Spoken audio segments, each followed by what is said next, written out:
Hi hello నమస్తే this is Aditya once again welcome to Zindagi day 2 in south Goa. అయితే మనం ఇక్కడ ఉన్నాం కోల్వా బీచ్లో. అయితే కోల్వా బీచ్ మేము అకామిడేట్ చేస్తున్న ప్లేస్ నుంచి ఒక 3 to 4 కిలోమీటర్ అప్రాక్సిమేట్ ఉంది. జస్ట్ రూట్ మ్యాప్ పెట్టుకొని వచ్చేసినాము. అయితే తెలుసు కదా, Goa very famous for beaches and north Goa for partying and south Goa for couples and families అని నిన్న అనుకున్నాం కదా. అయితే ఈ కోల్వా బీచ్ గురించి ఇప్పుడే మనం అక్కడ సాగర్ రిసార్ట్ అండ్ హోటల్ అని చెప్పి చిన్న హోటల్ హట్ లాగా ఉంటే అక్కడ వెళ్ళి కొబ్బరి బొండాలు ఆయన. అయితే కొబ్బరి బొండాల కాస్ట్ ఇక్కడ మిగతా మన హైదరాబాద్లో దొరికేదానికంటే ఎక్స్పెన్సివ్ ఉంది. నిజం చెప్పాలంటే 160 రూపీస్ అంట ఒక కొబ్బరి బొండం, 80 రూపీస్. ఎందుకు చెప్తున్నామంటే మొత్తం గోవా ఎక్కడ చూసినా కొబ్బరి చెట్లే ఉంటాయి. అయితే మేము అనుకున్నాం కదా, బాగా కొబ్బరి చెట్లు ఉన్నాయి, ఏదో 10 రూపాయలు 15 రూపాయలకు దొరికేదానికి ఉంటాయి. 80 రూపీస్కి ఒక కొబ్బరి బొండం అంటే మనకు లీటర్ వచ్చేస్తుంది హైదరాబాద్లో. అయితే అపార్ట్ ఫ్రమ్ దట్ కోల్వా గురించి చిన్న డిస్క్రిప్షన్ ఏంటంటే, కోర్స్ మన గూగుల్లో కూడా దొరుకుతాయి, నువ్వేందా చెప్పానని అంటావు కదా. అంటే మన వ్లాగ్ చూసి కూడా తెలుసుకునే వాళ్ళు తెలుసుకుంటారని చెప్పి చెప్తున్నాము. బేసిక్గా ఇక్కడ మొత్తం తీరం అంటే మొత్తం కోల్వా బీచ్, ఏ బీచ్కైనా కానీ ఒక 100 టేబుల్స్ వేసేసి ఉంటాయి. ఫారినర్స్ కానీ ఇండియన్స్ కానీ అంటే ట్రావెలర్స్ వచ్చేసి ఉంటారు మామూలు టైం.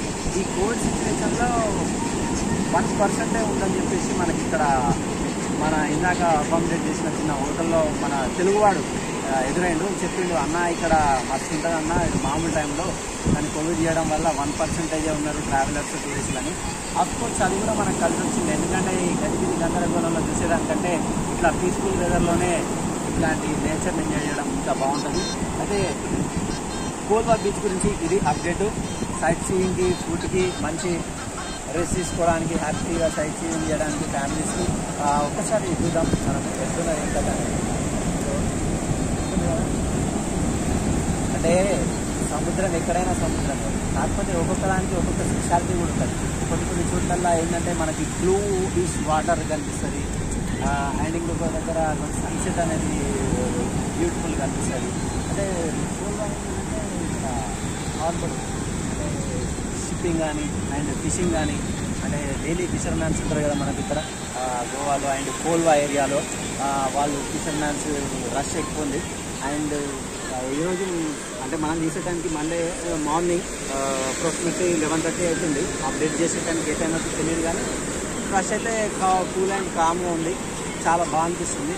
అయితే కోల్వా దగ్గర ఇంకొకటి కోల్వా చర్చ్ కూడా ఉంటుంది. అది కూడా బెస్ట్ ప్లేస్. అంటే ఇక్కడ నియర్ బై ఇంత దూరం వస్తారు కాబట్టి విజిటర్స్ దగ్గరనే చర్చ్ కూడా ఉంటుంది. చర్చ్ కూడా విజిట్ చేసి వెళ్ళిపోవచ్చు. ఎందుకంటే ఇక్కడ చర్చెస్ చెప్పినాం కదా నిన్ననే మనం ఒక బ్లాగ్లో, బ్లాగ్ నెంబర్ 1లో. బాగుంటుంది చర్చెస్, ఆర్కిటెక్చర్ కానీ స్ట్రక్చర్స్ కానీ బాగుంటుంది. ఓకే, నెక్స్ట్ పాలోలోకి వెళ్దామని అనుకుంటున్నాం. ఇక్కడ నుంచి 1 hour జర్నీ అంట. అంటే దగ్గరలో చాలా బీచెస్ ఉన్నాయి వెళ్ళేదారిలో, బట్ పాలోలం అని బెస్ట్ సైట్ సీయింగ్ అని చెప్పేసి విన్నాము. సో నెక్స్ట్ పాలోలంలో కలుసుకుందాం. Until then this is Aditya signing off. Take care, bye bye, have a nice day, bye.